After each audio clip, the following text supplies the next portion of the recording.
పొడవుగా జుట్టు ఉంటే ఏమో పొట్టిగా కావాలనిపిస్తుంది. అదే పొట్టిగా ఉంటే ఏమో పొడవుగా ఉండాలనిపిస్తుంది. సిల్కీగా ఉంటే కర్లీగా, కర్లీగా ఉంటే ఏమో సిల్కీగా.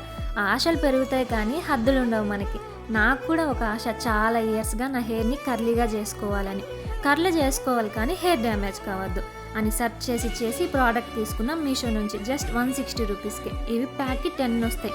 నేను చూపిస్తున్నట్టు హెయిర్ మొత్తం చిక్కు తీసుకొని కొంచెం కొంచెం హెయిర్‌ని ట్విస్ట్ చేస్తూ లాక్ చేయండి. ఇవి ఎలా అంటే అలా బెండ్ అవుతాయి. ఏమి ఇబ్బంది ఉండదు. ఫస్ట్ టైం యూజ్ చేసిన.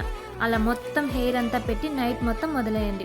4-5 అవర్స్ అయినా ఓకే. కానీ మంచిగా కర్ల్స్ కావాలంటే మాత్రం నైట్ అంతా లీవ్ చేయండి. మార్నింగ్ లేచి తీస్తే ఎంత బాగుందో అసలు నేను నమ్మలేకపోయా. ఏ హీట్ ప్రొడక్ట్స్ లేకుండా, హెయిర్ డ్యామేజ్ కాకుండా, పెయిన్ కూడా లేకుండా క్యూట్ కర్ల్స్ వస్తాయి. వర్త్ ప్రోడక్ట్ అబ్బా! లింక్ పెడతాను నేను. మీకు కావాలంటే ట్రై చేయండి. అవును, ఇంతకీ నాకు కర్లీ హెయిర్ సెట్ అయిందా లేదా చెప్పండి?